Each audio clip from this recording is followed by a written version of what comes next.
Bonjour et bienvenue. D'abord, je tiens à vous remercier de l'intérêt que vous avez accordé à nos présentations. Permettez-moi de vous présenter un travail effectué au sein du laboratoire de chimie physique des matériaux de la faculté des sciences BEMSIC. Sous-titre Les Serious Games au service de l'évaluation pédagogique universitaire, création d'un jeu éducatif pour une évaluation diagnostique de modules de l'atomistique, présenté par moi-même, Jabran Taif. Alors, comme motivation de travail, dans la didactique des sciences expérimentales, une nouvelle stratégie basée sur les technologies émergentes en éducation est exploitée aux grandes universités pour offrir les ressources pédagogiques nécessaires, permettant de créer un environnement dont l'objectif est d'accroître l'engagement cognitif des étudiants grâce à différents logiciels éducatifs qui permettent d'adopter un nouveau paradigme en matière de la didactique des sciences chimiques. L'objectif est de promouvoir de bonnes pratiques d'évaluation pédagogique pour les modules de physique-chimie du premier cycle universitaire, à la base des jeux sérieux développés et intégrés dans un contexte académique.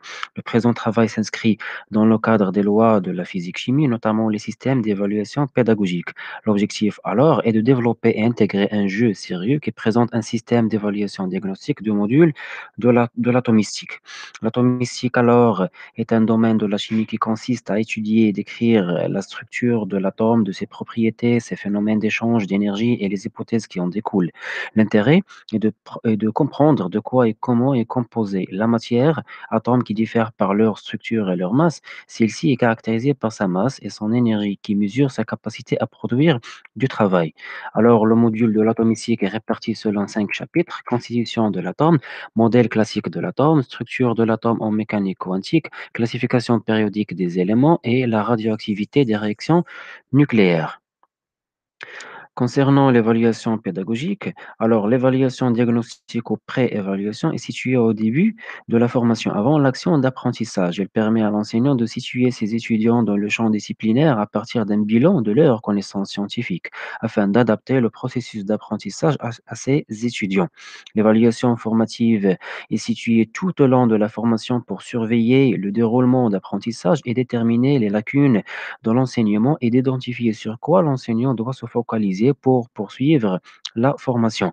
Finalement, l'évaluation sommative est située à la fin de la formation pour évaluer à travers des moyens si les connaissances dans le cours ont bien été acquises par les étudiants, et elle permet ainsi de voir la matière dont ils ont utilisé leurs compétences et leurs connaissances scientifiques.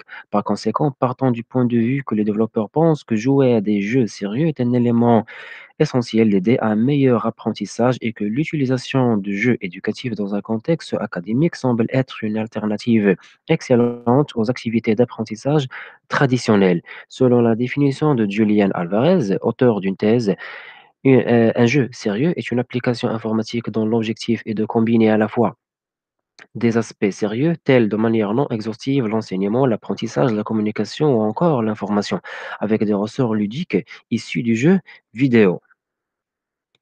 Il existe différentes caractéristiques des serious games selon 2 points principaux qui sont le fait qu'ils combinent jeux vidéo ou plusieurs fonctions utilitaires: diffuser un message, dispenser un entraînement, favoriser l'échange de données.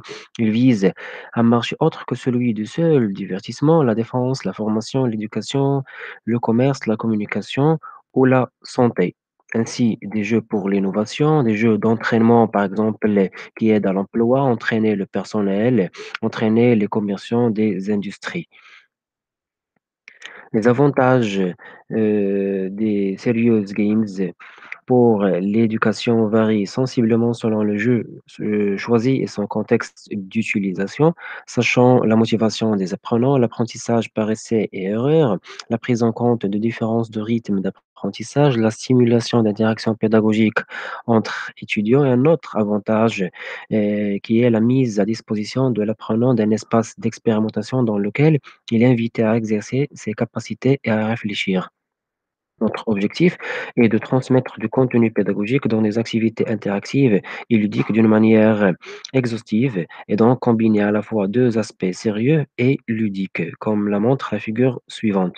L'objectif majeur de notre étude est de créer une nouvelle dynamique qui vise à optimiser le processus d'interaction et d'interactivité dans les cours de la chimie descriptive, qui vise à étudier la classification des éléments chimiques dans le tableau périodique et de leurs caractéristiques grâce un jeu sérieux développé et intégré dans un contexte académique pédagogique, afin de prendre en charge des concepts d'apprentissage liés au tableau périodique des éléments chimiques dans le contexte du programme universitaire.